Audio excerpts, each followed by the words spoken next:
नमस्कार आप सभी को। बिहार राज्य के करंट अफेयर्स के वार्षिक अध्ययन के क्रम में जो वार्षिक करंट अफेयर्स हमारा था पार्ट 1 हमने देखा था।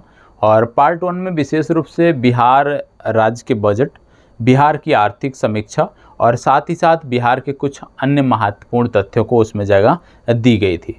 उसी प्रकार से आज जो आप ये सीरीज़ देखने वाले हैं, विशेष रूप से इस सीरीज में बिहार के कुछ प्रमुख व्यक्तियों के बारे में बात की जाएगी जो चर्चा में रहे हैं, चर्चित व्यक्ति। बिहार के कुछ प्रमुख चर्चित स्थानों के बारे में बात की जाएगी जो वर्ष 2021 से लेकर आज इस वर्ष के मार्च माह तक चर्चा में रहे हैं, क्योंकि यहाँ से प्रश्न बनते हैं और यहाँ से जीएस के भी प्रश्न इनसे जोड़कर बनाए जाते हैं। तो एक एक करके हम चीज़ों को देखने वाले हैं। सबसे पहले हम जो देखने वाले हैं वो देखने वाले हैं अनुष्का कुमारी के बारे में। अनुष्का कुमारी क्यों चर्चा में रही हैं बिहार से संदर्भित, इनको देख लेते हैं। अनुष्का कुमारी की बात हो रही है यहाँ पे। बिहार पंचायत चुनाव में शिवहर प्रखंड की कुशहर पंचायत से जीतने वाली अनुष्का कुमारी बिहार की सबसे कम उम्र की मुखिया बनी हैं, वह मात्र 21 वर्ष की हैं। तो अनुष्का कुमारी क्यों चर्चा में है? अनुष्का कुमारी इसलिए चर्चा में हैं क्योंकि ये बिहार की सबसे कम उम्र की मुखिया हैं और कहाँ से संदर्भित हैं? शिवहर प्रखंड से संबंधित हैं और शिवहर प्रखंड के कुशहर पंचायत से संबंधित हैं। 21 वर्षीय हैं, नाम है अनुष्का कुमारी। अगला नाम आता है अरबाज अंसारी। अरबाज अंसारी क्यों चर्चा में है? अरबाज अंसारी की यदि हम बात करें तो ये सहरसा के हैं। अरबाज अंसारी ने युगांडा में आयोजित अंतर्राष्ट्रीय पैरा बैडमिंटन प्रतियोगिता में गोल्ड मेडल जीता है। इस प्रतियोगिता में भारतीय दल ने कुल 47 पदक जीते हैं। तो प्रश्न इस प्रकार बन सकता है कि बिहार के चर्चित खिलाड़ी अरबाज अंसारी किस खेल से जुड़े हुए हैं? तो याद रखिएगा इनका खेल क्या है? बैडमिंटन। बैडमिंटन के ये खिलाड़ी हैं। अगला नाम आता है कर्नल बी संतोष बाबू। कर्नल बी संतोष बाबू की बात क्यों हो रही है? गलवान घाटी में शहीद 16वीं बटालियन के संतोष बाबू को मरणोपरांत महावीर चक्र से सम्मानित किया गया। गलवान घाटी में विवाद चल रहा था भारत और चीन के बीच, आप सबको पता होगा। तो वहाँ पे जो अटैक हुआ था, जो वहाँ पे आमने सामने की लड़ाई हुई थी, उसमें बहुत सारे भारतीय जवानों की भी शहादत हुई थी और चीन के भी काफ़ी सैनिक जो है वहाँ पे मारे गए थे। तो उसी को ध्यान में रखते हुए इनकी वीरता के लिए, इनके कार्यों के लिए इनको जो है मरणोपरांत महावीर चक्र से सम्मानित किया गया। तो कर्नल बी संतोष बाबू का नाम भी आपको याद रखना है, ठीक है। अगला नाम आता है श्रेयसी सिंह का। इनका नाम तो रट गया होगा, उम्मीद करता हूँ। यह एक विधायक हैं, कहाँ से? जमुई से विधायक हैं श्रेयसी सिंह और इन्होंने पटियाला में 64वीं नेशनल शूटिंग चैंपियनशिप में गोल्ड मेडल जीता है, इसलिए श्रेयसी सिंह का नाम आपको पता होना चाहिए। अगला नाम आता है नैन्सी राय। नैन्सी राय क्यों चर्चा में है? बिहार की नैन्सी राय ने डेबी वुड मिस इंडिया 2021 का खिताब अपने नाम किया है। इनका जन्म पूर्णिया जिले में हुआ है। रेड वुड मिस इंडिया 2021 का आयोजन नई दिल्ली में हुआ था। तो नैन्सी राय का भी नाम याद रखना है कि नैन्सी राय जो हैं ये डेबी वुड मिस इंडिया 2021 का खिताब जीती हैं। इसके बाद आता है डॉक्टर अरिंदम कुमार। इनका भी नाम महत्वपूर्ण है कोविड के संदर्भ में। इनमें यदि हम देखें तो मधुबनी जिले के डॉक्टर अरिंदम कुमार को एक समारोह में राष्ट्र प्रेरणा अवार्ड 2021 से सम्मानित किया गया। तो ऐसे पूछा जा सकता है कि इनका क्षेत्र कौन सा है, तो वो आपको बताना पड़ेगा। अगला आ गया रेणु कुमारी यादव। रेणु कुमारी यादव क्यों चर्चा में रही हैं?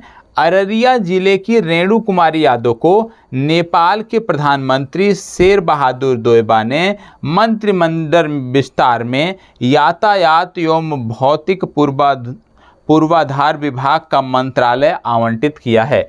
रेणु कुमार यादव जो हैं क्या हैं? अररिया, मूल रूप से ये अररिया जिले की रहने वाली हैं और इनको जो है नेपाल की प्रधानमंत्री ने अपने विस्तार में, संसदीय विस्तार में इनको मंत्री बनाया है, ये आपको पता होना चाहिए, ठीक है। चलिए आगे बढ़ते हैं।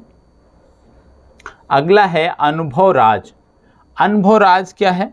अनुभव राज के बारे में बताएं तो बिहार के अनुभव राज को ग्यासी राम गोयल सम्मान से सम्मानित किया गया है। यह पुरस्कार उनको 95 साहित्यकार सम्मान समारोह 2021 में हिंदी भाषा बाल साहित्य में उनकी रचनाओं को लिए दिया गया। तो अनुभव कुमार का भी नाम याद रखना है।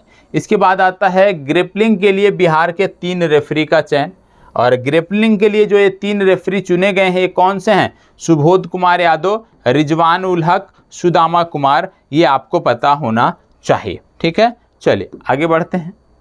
अगला नाम आता है शारदा सागर।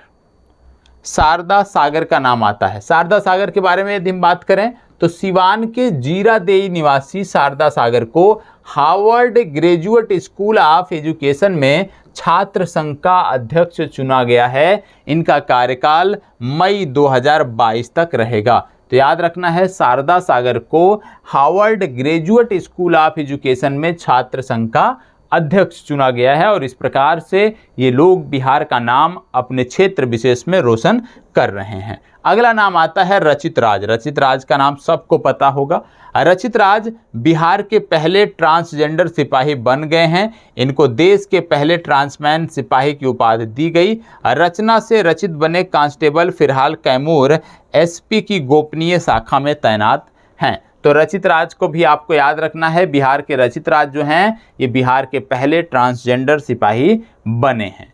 अगला बात आता है राजमंगल निषाद की। ठीक है, उतना महत्वपूर्ण नहीं है, इनको छोड़ देते हैं। ये आपके लिए महत्वपूर्ण है।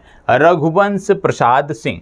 ठीक है, रघुवंश प्रसाद सिंह क्यों महत्वपूर्ण है? बिहार की राजनीति में महाराणा प्रताप के नाम से प्रसिद्ध है। रघुवंश प्रसाद सिंह का जन्म वैशाली के शाहपुर में हुआ था। वो राष्ट्रीय जनता दल राजद के संस्थापक सदस्य थे। इनकी मृत्यु 13 सितंबर 2020 को कोविड-19 के कारण हो गई थी। ये 14वीं लोकसभा में संयुक्त प्रगतिशील गठबंधन सरकार में ग्रामीण विकास मंत्री थे। इनको मनरेगा का जनक कहा जाता है।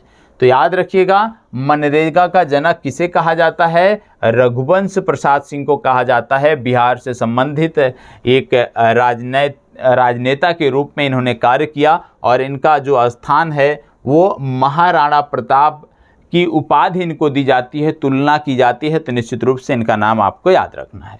अगला नाम आता है बबीता मिश्रा। बबीता मिश्रा को क्या याद रखना है? किशनगंज की मूल निवासी बबीता मिश्रा हाल ही में नई दिल्ली में आयोजित मिसेज इंडिया प्रतियोगिता में विजेता घोषित की गई हैं। बबीता मिश्रा जो हैं किशनगंज की मूल निवासी हैं और इनको नई दिल्ली में आयोजित मिसेज इंडिया प्रतियोगिता में विजेता घोषित किया गया है। इससे पूर्व बबीता मिश्रा ने फरवरी 2021 में मिसेज बिहार का भी खिताब अपने नाम किया था। ठीक है, चलिए अगला देखते हैं। अगला है मिर्जा रिजवान। मिर्जा रिजवान के बारे में, पटना के मूल निवासी मिर्जा रिजवान प्रसिद्ध शिक्षाविद और शोधकर्ता रहे हैं। फ्रीडम फाउंडेशन से प्रतिष्ठित जॉर्ज वाशिंगटन सम्मान पदक जीतने वाले पहले भारतीय बने हैं। तो याद रखना है, मिर्जा रिजवान को क्यों याद रखा जाता है, क्यों याद रखा जाएगा? क्योंकि इन्होंने जॉर्ज वाशिंगटन सम्मान पदक जीता है और ऐसा करने वाले ये पहले भारतीय हैं। इन्होंने छोटे बच्चों की समस्याओं से संबंधित एक कोर्स मॉड्यूल भी विकसित किया है। अगला नाम आता है ईशान किशन। ईशान किशन, ईशान किशन के बारे में बताएं। बिहार के क्रिकेट खिलाड़ी ईशान किशन को T20 विश्व कप में शामिल किया गया है। ये विकेट कीपर बल्लेबाज हैं। IPL की टीम मुंबई ने इनको सबसे अधिक दामों पर खरीदा है। तो सबसे अधिक दाम पर बिकने वाले ये भारतीय खिलाड़ी हैं। इनका नाम आपको पता होना चाहिए। ठीक है, अगला है चंद्रकेत प्रसाद यादव। उतना महत्वपूर्ण नहीं है। ठीक है, प्रमोद भगत, इनका नाम आपको याद रखना है। प्रमोद भगत का नाम क्यों? क्योंकि हाजीपुर बिहार के निवासी प्रमोद भगत ने पुरुष एकल AAL 3 बैडमिंटन फाइनल में ग्रेट ब्रिटेन के डेनियल बेथेन को हराकर स्वर्ण पदक जीता। Pramod Bhagat para badminton event में गोल्ड जीतने वाले पहले भारतीय हैं। याद रखिएगा, आपसे ये नहीं पूछा जाएगा इन्होंने क्या जीता, आपसे पूछा जाएगा कि प्रमोद भगत कौन सा खेल खेलते हैं। तो आपको बताना पड़ेगा कि प्रमोद भगत की जब बात होती है तो प्रमोद भगत बैडमिंटन खेलते हैं। ठीक है, अगला आता है शुभ नारायण शर्मा। शुभ नारायण शर्मा के बारे में यदि हम बात करें तो बिहार के स्वतंत्रता सेनानी शुभ नारायण शर्मा का हाल ही में निधन हो गया। शुभ नारायण शर्मा 1942 के भारत छोड़ो आंदोलन में सक्रिय रूप से शामिल थे, यह भी आपको पता होना चाहिए। तो शुभ नारायण शर्मा क्या थे? एक स्वतंत्रता सेनानी थे, इनका भी नाम आपको याद रखना है। ठीक है, इसके बाद आता है प्रशांत पटेल और अभिषेक कुमार। ठीक है, प्रशांत पटेल और अभिषेक कुमार को क्यों याद रखना है? गोवा में आयोजित राष्ट्रीय senior national kick boxing championship में बिहार के गोपालगंज जिले के प्रशांत पटेल और अभिषेक कुमार ने स्वर्ण पदक जीता है। तो आपसे यदि पूछ लिया जाए कि बिहार के कौन से खिलाड़ी हैं जो किक बॉक्सिंग में बेहतर कर रहे हैं या किक बॉक्सिंग से जुड़े हुए हैं, तो आपको याद रखना है प्रशांत पटेल और अभिषेक कुमार। मतलब प्रशांत पटेल और अभिषेक कुमार हैं जो कि किक बॉक्सिंग खेल से जुड़े हुए हैं। अगली नाम जो आता है वह है प्रदीप नरवाल। प्रदीप नरवाल की यदि हम बात करें तो प्रो कबड्डी लीग के सबसे महंगे खिलाड़ी बन गए हैं। प्रदीप नरवाल को प्रो कबड्डी लीग 2021 के 8वें सीजन की नीलामी में 1.64 करोड़ में खरीदा गया है। ठीक है, चलिए आगे बढ़ते हैं। इसके बाद आता है नाम अगला ममता देवी का। ममता देवी को क्यों बोला गया है, क्यों चर्चा में है? ममता देवी बिहार की राष्ट्रीय पैरा ओलंपिक खिलाड़ी हैं और इनको 5वीं बार राज्य खेल पुरस्कार से सम्मानित किया गया है। तो याद रखना है ममता देवी 5वीं बार राज्य खेल पुरस्कार से सम्मानित की गई हैं। अगला है पंडित मुकुंद दत्त द्वारी।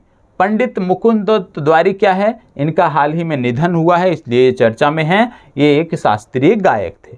अगला नाम आता है विवेक सागर। विवेक सागर क्या हैं? विवेक सागर टोक्यो ओलंपिक के सेमीफाइनल में पहुंचने वाली भारतीय पुरुष हॉकी टीम में खेलने वाले खिलाड़ी हैं। विवेक सागर सिवान जिले के निवासी हैं, जबकि वह मध्य प्रदेश की ओर से खेलते हैं। ठीक है, तो याद रखना है कि यदि पूछ लिया जाए कि विवेक सागर कौन सा खेल खेलते हैं, तो आपको बताना है कि विवेक सागर जो है ये हॉकी से जुड़े हुए हैं, हॉकी के खिलाड़ी हैं। अगला आता है नीना सिंह। नीना सिंह क्या है? नीना सिंह जो है 1989 बैच की IPS अधिकारी हैं और राजस्थान पुलिस में पहली महिला डायरेक्टर जनरल पद पर नियुक्त की गई हैं। वह दरभंगा जिले की निवासी हैं। तो याद रखना है नीना सिंह क्या हैं? नीना सिंह चर्चा में इसलिए हैं क्योंकि बिहार के दरभंगा से संबंधित हैं और राजस्थान में पहली महिला डायरेक्टर जनरल पद पर इनको नियुक्त किया गया है। मोहम्मद खालिद। मोहम्मद खालिद का नाम इसलिए याद रखना है क्योंकि एक देश है बहरीन। बहरीन देश में ये रहते थे और इन्होंने यहाँ पे कोरोना नियमों का उल्लंघन किया, जिसके बाद इनको 3 साल की जेल और 10 लाख रुपए का जुर्माना इन पर लगाया गया है। तो मोहम्मद खालिद का नाम क्यों याद रखना है? बिहार से संबंधित थे। बिहार से संबंधित होने के साथ ये बहरीन में कार्य करते थे। बहरीन में इन्होंने कोविड नियमों का उल्लंघन किया, जिसके बाद 3 साल की जेल और 10 लाख रुपए का जुर्माना इन पर लगाया गया। चलें, अगला आ गया डॉक्टर मानस बिहारी वर्मा। डॉक्टर मानस बिहारी वर्मा को क्यों याद रखना है? डॉक्टर मानस बिहारी वर्मा की जब हम बात करते हैं तो देश के प्रख्यात वैज्ञानिक जिन्होंने देश के पहले सुपरसोनिक लड़ाकू विमान तेजस को बनाने में अहम भूमिका निभाई है, वो दरभंगा जिले के निवासी थे, जिनको 2018 में पद्मश्री सम्मान से सम्मानित किया गया था। तो डॉक्टर मानस बिहारी वर्मा को याद रखना है कि तेजस को विकसित करने में इनकी भूमिका रही है। अगला नाम आता है डॉक्टर शांति जैन।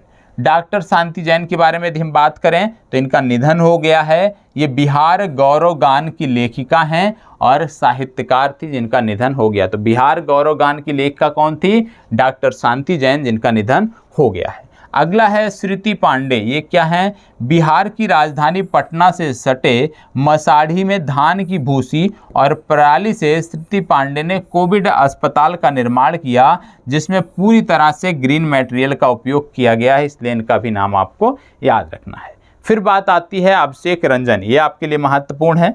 क्यों? क्योंकि इन्होंने अफ्रीका महाद्वीप की सबसे ऊंची चोटी माउंट किलिमंजारो पर तिरंगा लहराकर राज्य का नाम रोशन किया है। अभिषेक रंजन बिहार के नालंदा जिले से संबंधित हैं। तो यदि आपसे पूछ लिया जाए अभिषेक रंजन किस क्षेत्र से संबंधित हैं, तो आपको बताना है कि अभिषेक रंजन पर्वतारोहण से संबंधित हैं और इन्होंने अफ्रीका की सबसे ऊंची चोटी माउंट किलिमंजारो को फतेह किया है। चले आगे बढ़ते हैं, इसमें जो कुछ महत्वपूर्ण नाम होंगे उनकी बात हम करेंगे। अगला नाम आता है वहीदा अहमद। वहीदा अहमद को क्यों याद रखना है? वहीदा अहमद को इसलिए याद रखना है क्योंकि इनको पटना के ज्ञान भवन में लगे 6 दिवसीय महिला उद्यमी मेला में वहीदा अहमद को महिला उद्यमी का पहला पुरस्कार मिला है, जबकि दूसरा और तीसरा स्मिता पराशर और रिंकू देवी को मिला है। तो याद रखना है, यदि आपसे पूछ लिया जाए कि ज्ञान भवन में आयोजित महिला उद्यमी मेले में प्रथम पुरस्कार किस उद्यमी को मिला, तो आपको बताना है वहीदा अहमद। ठीक है, चलिए आगे बढ़ते हैं और बात करते हैं तो स्वामी सहजानंद सरस्वती। स्वामी सहजानंद सरस्वती की बात क्यों करनी है? 22 फरवरी 2022 को स्वामी सहजानंद सरस्वती की 134वीं जयंती मनाई गई। भारत के राष्ट्रवादी नेता, स्वतंत्रता संग्राम सेनानी एवं भारत में किसान आंदोलन के ये जनक थे। इनका जन्म उत्तर प्रदेश के गाजीपुर जिले में एक किसान परिवार में हुआ था। इनकी मृत्यु 1950 को पटना में हुई थी और 1936 में इन्होंने अखिल भारतीय किसान सभा का गठन भी किया था। ये आपको पता होना चाहिए। तो याद रखना है, अखिल भारतीय किसान सभा के अध्यक्ष कौन थे? स्वामी सहजानंद सरस्वती। जन्म तो उत्तर प्रदेश में हुआ था लेकिन मृत्यु बिहार के पटना में हुई थी, ये आपको पता होना चाहिए। तो स्वामी सहजानंद सरस्वती इतिहास की दृष्टि से महत्वपूर्ण हैं। ये प्रश्न बन सकता है कि अखिल भारतीय किसान सभा के अध्यक्ष कौन थे, तो आपको बताना है स्वामी सहजानंद सरस्वती। फणीश्वर नाथ रेणु एक साहित्यकार थे, इनका नाम आपने पढ़ा होगा। इनकी 101वीं जयंती मनाई गई, इसलिए इनका भी नाम चर्चा में है। अब बात करते हैं कुछ अन्य लोगों के बारे में। ठीक है, चलिए एक एक करके हम यहाँ पे चीज़ों को फिर से हम देखते हैं। चलिए अब यहाँ पे सबसे पहले आपको बता दें, पहला नाम है मधु कांकरिया। मधु कांकरिया के बारे में क्या याद रखना है? मधु कांकरिया के संदर्भ में आपको याद रखना है, हाल ही में के बिरला फाउंडेशन ने 2021 के लिए 31वें बिहारी पुरस्कार की घोषणा कर दी और इस वर्ष का पुरस्कार राजस्थान की प्रसिद्ध लेखिका मधु कांकरिया को उनके उपन्यास हम यहाँ थे के लिए दिया गया। तो आपको याद रखना है कि 31वें बिहारी पुरस्कार की जो घोषणा हुई वह पुरस्कार गया मधु कांकरिया को और इनकी रचना थी हम यहाँ थे, ये आपको पता होना चाहिए। अगला आता है शुभम वर्मा। शुभम वर्मा को क्या याद रखना है? शुभम वर्मा ने टूटे शीशे से बनाई गई कलाकृति के लिए इंडिया बुक ऑफ रिकॉर्ड्स में अपना नाम दर्ज कराया है। ये पटना निफ्ट के छात्र हैं। ठीक है, इसके बाद अगला जो इसमें याद रखना है वो याद रखना है मनोज बाजपेयी को। मनोज बाजपेयी बिहार से संदर्भित हैं और मनोज बाजपेयी को उनकी web series the family man 2 के लिए दादा साहब फाल्के इंटरनेशनल अवार्ड से सम्मानित किया जाएगा, इसकी घोषणा हो गई है, इसलिए इनका भी नाम आपको याद रखना है। ठीक है, फिर इसके बाद एक दो नाम और हैं जो आपको पता होना चाहिए। ठीक है, शकीबुल गनी, ये बहुत ही महत्वपूर्ण नाम है बिहार के संदर्भ में, क्रिकेट के संदर्भ में। शकीबुल गनी का क्या नाम याद रखना है? प्रथम श्रेणी क्रिकेट में तीसरा शतक लगाकर विश्व रिकॉर्ड बनाया है इन्होंने। ऐसा करने वाले दुनिया के ये पहले व्यक्ति हैं जिन्होंने अपने पहले मैच में ही यह कीर्तिमान स्थापित किया है। तो याद रखना है, शकीबुल गनी जो हैं ये पूर्वी चंपारण के मोतिहारी जिले के रहने वाले हैं और इन्होंने अपने डेब्यू मैच में ही 13 शतक लगा दिया है और यह करके इन्होंने एक रिकॉर्ड बनाया है और दुनिया के पहले व्यक्ति बन गए हैं। तो शकीबुल गनी का भी नाम आपको याद रखना है। यदि पूछ लिया जाए शकीबुल गनी कौन सा खेल खेलते हैं, तो आपको बताना है शकीबुल गनी जो है ये क्रिकेट खेलते हैं। इसके बाद बात आती है तेजस्वी प्रियांशी की। 5वीं कक्षा की एक बच्ची है ये। इन्होंने एक रचना लिखा और इस रचना को बुक ऑफ रिकॉर्ड में शामिल किया गया। OMG इनकी रचना है जिसको बुक ऑफ रिकॉर्ड में शामिल किया गया।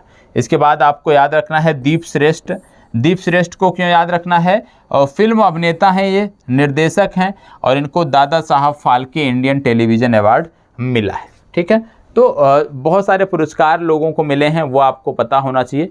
फिर बात आती है तिलका मांझी की। तिलका मांझी आपके संदर्भ में, इतिहास के संदर्भ में महत्वपूर्ण है। 11 फरवरी 2022 को स्वतंत्रता संग्राम सेनानी तिलका मांझी की 272वीं जयंती मनाई गई और इनको जबरा पहाड़िया के नाम से भी जाना जाता है। तो याद रखिएगा, तिलका माझी या जबरा पहाड़िया, इनकी 272वीं जयंती मनाई गई है। ठीक है, इसके बाद बात आता है लिली रे का। लिली रे एक साहित्यकार थी, महिला साहित्यकार थी, जिनका हाल ही में निधन हुआ है और इनकी प्रमुख जो पुस्तक थी वो थी मारीचका, और इसके लिए इनको साहित्य अकादमी पुरस्कार भी मिला हुआ था। अब बात आती है चर्चित स्थानों की। बिहार के जो चर्चित स्थान हैं उनके बारे में अब यहाँ पर हम बात करने वाले हैं। सबसे पहले चर्चित स्थानों की जब हम बात करते हैं तो आपको पता होगा कि शैक्षणिक पर्यटन के लिए बिहार के जो स्थान चुने गए हैं उनकी यहाँ पे बात हो रही है। ठीक है, थोड़ा सा इसको स्क्रीन पे छोटा कर देते हैं जिससे स्पष्ट आपको दिखाई दे। तो यहाँ पे शैक्षिक पर्यटन की दृष्टि से 5 स्थानों का चुनाव किया गया है। ठीक है, बिहार के, ये आपको पता होना चाहिए। तो शैक्षणिक पर्यटन के लिए बिहार के 5 स्थानों का जो चयन किया गया है उनमें से कौन से हैं उनके बारे में हम जानेंगे। आपको बता दें, अगस्त 2022 में विश्वविद्यालय अनुदान आयोग द्वारा छात्रों के लिए शैक्षणिक पर्यटन के उद्देश्य से देश भर के 100 स्थलों को चिन्हित किया गया है और इन 100 स्थलों में 5 स्थान बिहार से संदर्भित हैं। ठीक है, और आपको बता दें कि भारत श्रेष्ठ भारत के भाव को मजबूत करने के उद्देश्य से गतिविधि शिक्षा के अंतर्गत शैक्षणिक पर्यटन को शामिल किया गया है, जिसके तहत बिहार के 5 स्थलों, पहला सासाराम, दूसरा राजगीर, तीसरा बोधगया, चौथा नालंदा और 5वां वैशाली को चिन्हित किया गया। कौन कौन से? सासाराम, राजगीर, बोधगया, नालंदा और वैशाली, ये 5 स्थान चिन्हित किए गए हैं। ये आपको पांचों रटे होने चाहिए शैक्षणिक पर्यटन की दृष्टि से। ठीक है, पर्यटन स्थलों का विवरण इस प्रकार है। यदि हम बात करें नालंदा की तो आपको पता होगा नालंदा 5वीं और 6वीं शताब्दी में गुप्त साम्राज्य के संरक्षण के अधीन विकसित हुआ है। यह एक प्रसिद्ध महाविहार और बौद्ध का केंद्र था, ये आपको पता होना चाहिए। ये 5 स्थानों के बारे में बात हो रही है जो बिहार से संबंधित हैं। दूसरा बोधगया की जब बात करते हैं तो बोधगया में बोधि वृक्ष के नीचे भगवान बुद्ध को ज्ञान की प्राप्ति हुई थी। वैशाली की यदि हम बात करें तो वैशाली 6वीं शताब्दी ईसा पूर्व में एक विशाल एवं शक्तिशाली गणराज्य था, जहाँ लिच्छवी शासकों द्वारा बुद्ध के निवास के लिए महावन में कुटाग्रशाला का निर्माण कराया गया था। चौथा स्थान आता है राजगीर। राजगीर आप जानते हो बौद्ध धर्म के अष्ट महास्थलों में से एक महत्वपूर्ण स्थल है। अगला स्थान है सासाराम, और सासाराम रोहतास जिले में स्थित है, जहां पर निकट चंदन सहित से प्राप्त लघु शिलालेखों में मौर्य विजय की पुष्टि होती है। तो कहने का मतलब है जो शैक्षणिक पर्यटन के तहत 100 स्थानों का देश भर में चुनाव किया गया है, उनमें से 5 स्थान बिहार से हैं और ये 5 स्थान सासाराम, राजगीर, वैशाली, बोधगया और नालंदा हैं। ये आपको पता होना चाहिए। ठीक है, आगे बढ़ते हैं। अब बात आती है मधुबनी की। मधुबनी क्यों चर्चा में है? बिहार के मधुबनी जिले ने अपना लोगो जारी किया है। याद रखना है, बिहार के किस जिले ने अपना लोगो जारी किया है? बिहार के मधुबनी जिले ने अपना लोगो जारी किया है, जो मधुबनी पेंटिंग, मिथिलाक्षर और सूक्तिवाक से सजाया गया है। लोगों का सूक्तिवाक है ज्ञान वाणियो जीवति, जिसका अर्थ है ज्ञान ही सच्चे अर्थों में जीता है। फिर दूसरी बात आती है जमुई और बांका की। जमुई और बांका क्यों चर्चा में है? क्योंकि मुख्यमंत्री नीतीश कुमार ने जमुई और बांका में 100 मेगावाट के सौर ऊर्जा प्लांट स्थापित करने की घोषणा की है। बेगूसराय क्यों चर्चा में है? क्योंकि बेगूसराय के बरौनी में सॉफ्ट ड्रिंक की स्थापना की गई है। अगला है भोजपुर। भोजपुर क्यों चर्चा में है?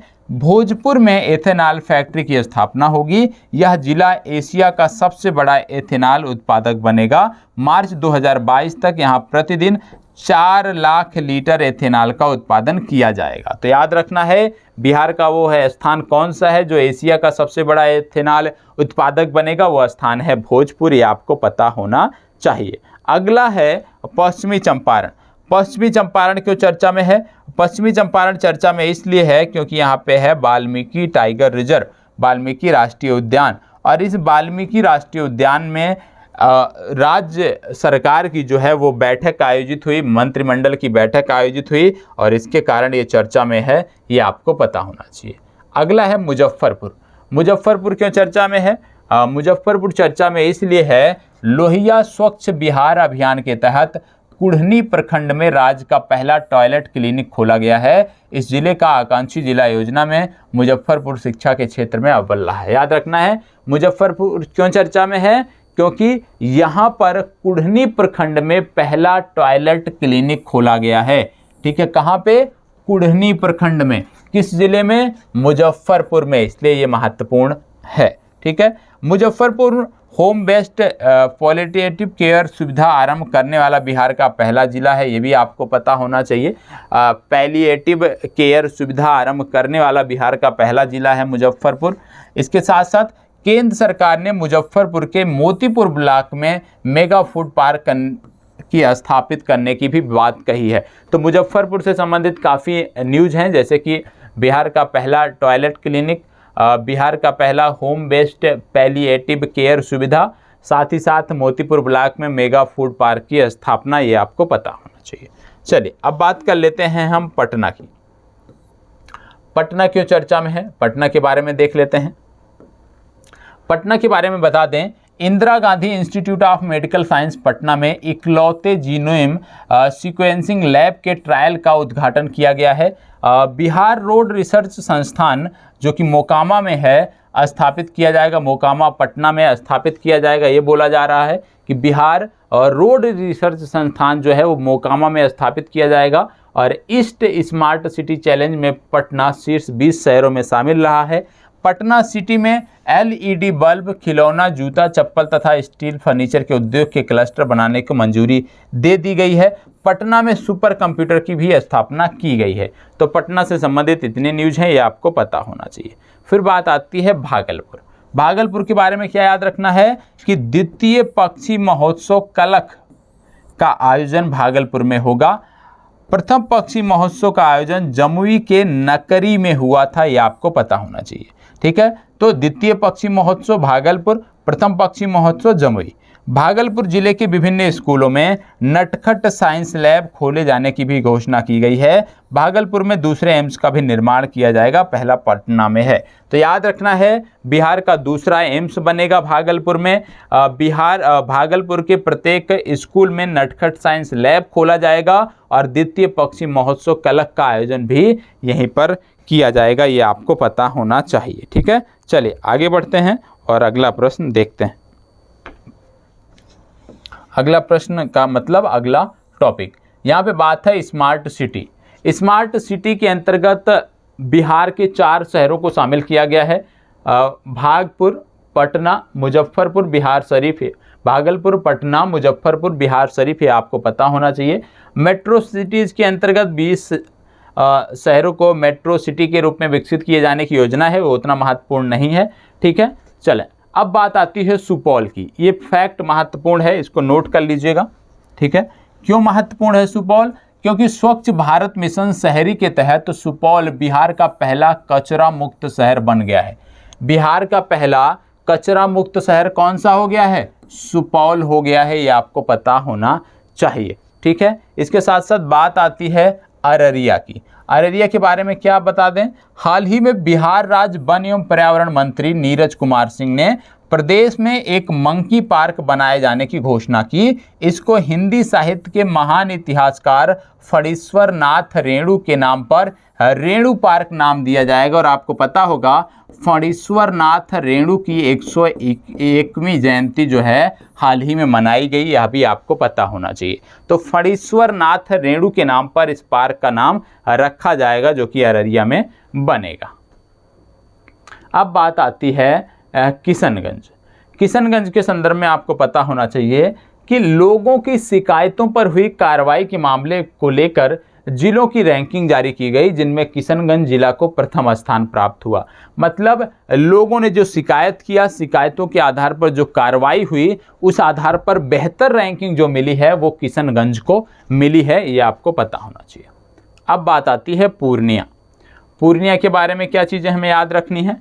पूर्णिया के बारे में याद रखनी है कि हाल ही में पूर्णिया जिला देश का ऐसा प्रथम जिला बन गया है जहां की सभी पंचायतों में शिक्षा विभाग के सहयोग से दान में प्राप्त किताबों से पुस्तकालय खोले गए हैं। तो याद रखना है, बिहार के पूर्णिया के सभी आप कह सकते हो पंचायतों में शिक्षा विभाग के सहयोग से पुस्तकालय खोले गए हैं जो कि पुराने पुस्तकों से रखे गए हैं जो कि दान में मिले थे। तो इस संदर्भ में कि बिहार के किस जिले के सभी पंचायतों में पुस्तकालय खोले गए हैं, तो याद रखना है पूर्णिया।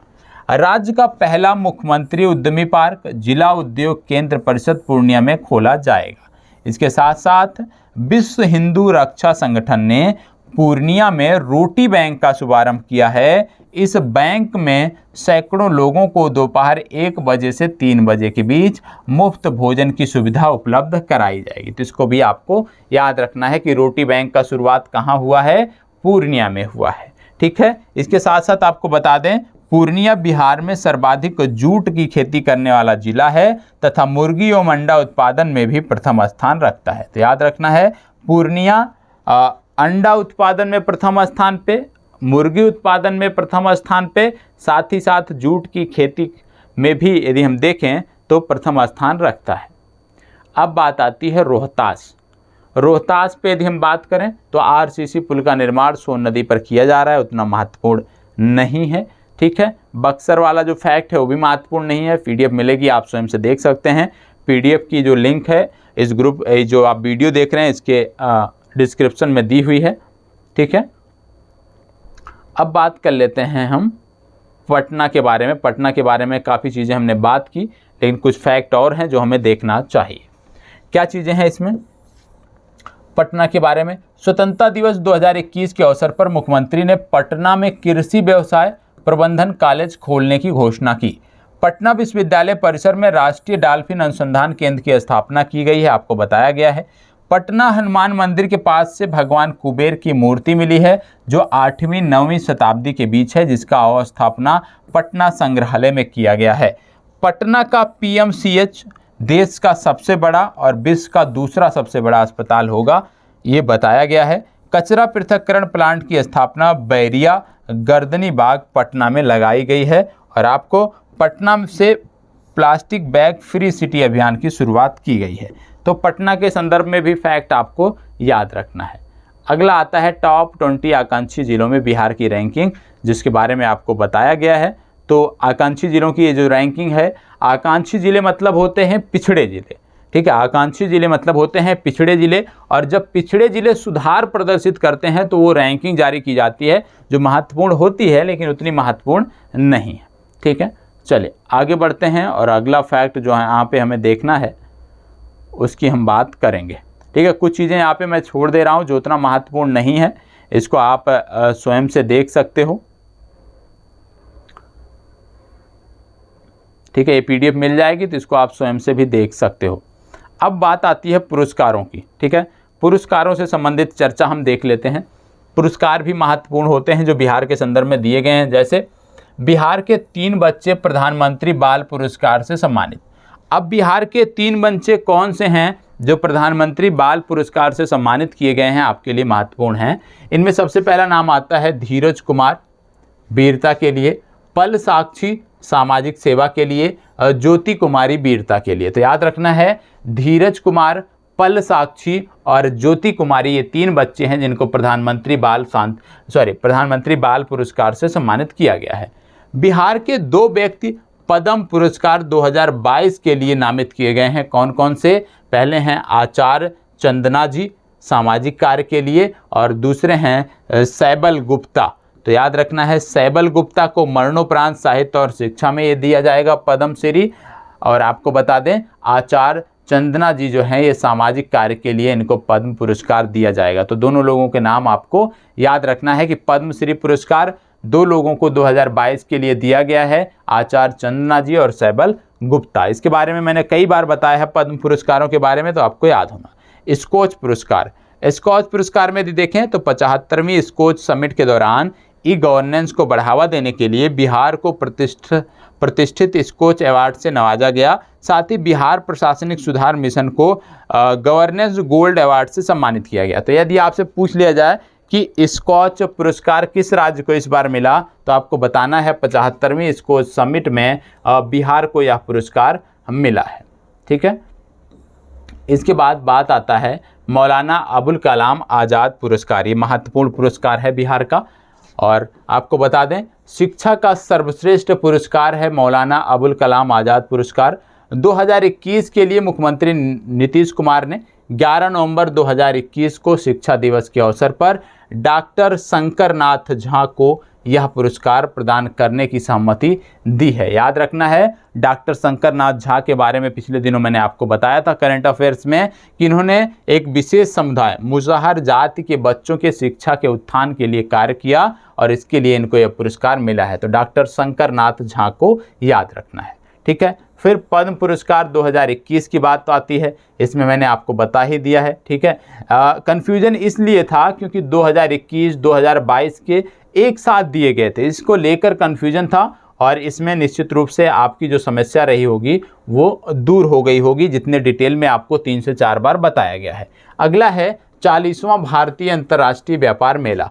आपको बता दें 24 राज्यों की प्रदर्शनी के बीच बिहार राज्य के पैवेलियन को स्वर्ण पदक इसमें मिला है, ठीक है। इंटरनेशनल ट्रेड फेयर जो कि प्रगति मैदान में होता है, तो बिहार राज्य की प्रदर्शनी को इसमें सर्वश्रेष्ठ प्रदर्शनी चुना गया और इसको गोल्ड मेडल दिया गया, ठीक है।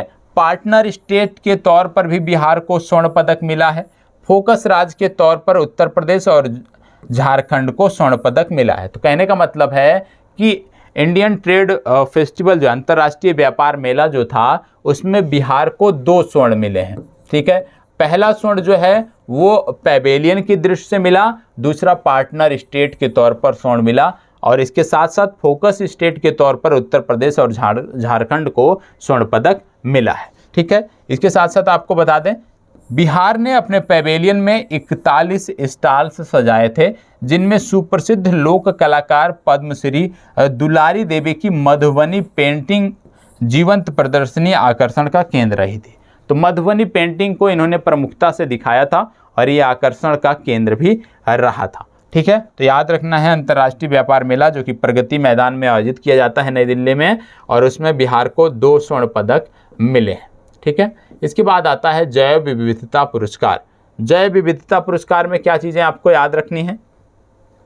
जैव विविधता पुरस्कार में आपको याद रखना है केंद्र सरकार ने विश्व गैंडा दिवस के उपलक्ष्य में वाल्मीकि टाइगर रिजर्व को जैव विविधता पुरस्कार से सम्मानित किया है। जानवरों की बढ़ रही संख्या और वन के दायरे में वृद्धि के कारण केंद्र सरकार ने वाल्मीकि टाइगर रिजर्व को जैव विविधता पुरस्कार से सम्मानित किया है।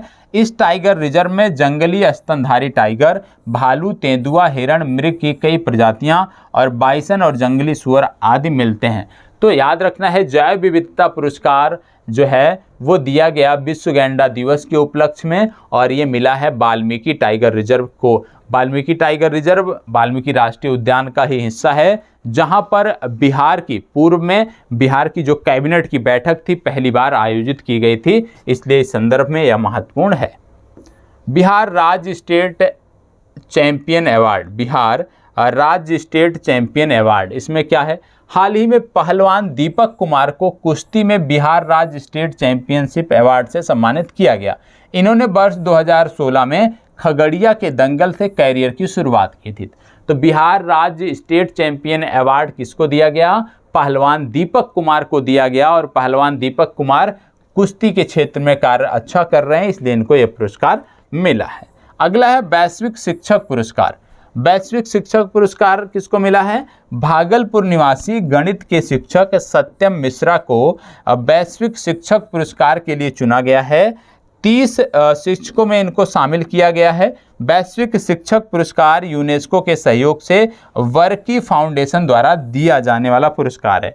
मतलब अभी ये पुरस्कार मिला नहीं है, बल्कि कुल 30 लोग सिलेक्टेड किए गए हैं, 30 लोग चुने गए हैं और उन 30 लोगों में एक नाम इनका भी है, तो इसलिए आपको पता होना चाहिए। और यह इंटरनेशनल लेवल का पुरस्कार है, यूनेस्को के सहयोग से वर्की फाउंडेशन द्वारा दिया जाता है। तो याद रखना है कि भागलपुर के गणित के शिक्षक सत्यम मिश्र को भी इसमें जगह मिली है, जो 30 अध्यापकों की सूची बनाई गई है। और आपको बता दें यह पुरस्कार देता है यूनेस्को वर्की फाउंडेशन के सहयोग से। चलिए आगे बढ़ते हैं। इसके बाद आता है साराभाई मानद पुरस्कार। साराभाई मानद पुरस्कार 2021 की बात हो रही है। तो शिक्षक दिवस के अवसर पर सुपर 30 के संस्थापक और गणितज्ञ आनंद कुमार को साराभाई मानद पुरस्कार प्रदान किया गया। श्री कुमार को गणित सिखाना आसान बनाने एवं गरीब बच्चों को आईआईटी के प्रवेश परीक्षाओं में सफल बनाने के लिए राष्ट्रीय अध्यापक वैज्ञानिक परिषद ने यह मानद पुरस्कार दिया है। तो साराभाई मानद पुरस्कार किसको दिया गया? सुपर 30 के संस्थापक आनंद कुमार को। ठीक है। इसके बाद आता है राष्ट्रीय शिक्षक पुरस्कार 2021। राष्ट्रीय शिक्षक पुरस्कार 2021 में बिहार के 2 शिक्षकों को सम्मानित किया गया है। एक लोग का नाम है हरिदास शर्मा, जो कि रामगढ़ प्रखंड कैमूर जिला से संबंधित हैं। ठीक है। दूसरे का नाम है चंदना दत्त। तो याद रखना है, चंदना दत्त और हरिदास शर्मा ये 2 शिक्षक हैं बिहार के, जिनको राष्ट्रीय शिक्षक पुरस्कार 2021 में सम्मानित किया गया है, जगह मिली है। ठीक है। चलें आगे बढ़ते हैं। बिहार बीज निगम, अगला आता है बिहार बीज निगम को मिला ISO प्रमाण पत्र। बिहार बीज निगम की जब बात करते हैं तो हाल ही में भारत मानद ब्यूरो ने बिहार राज्य बीज निगम को 3 क्षेत्रों में ISO प्रमाण पत्र प्रदान किया है।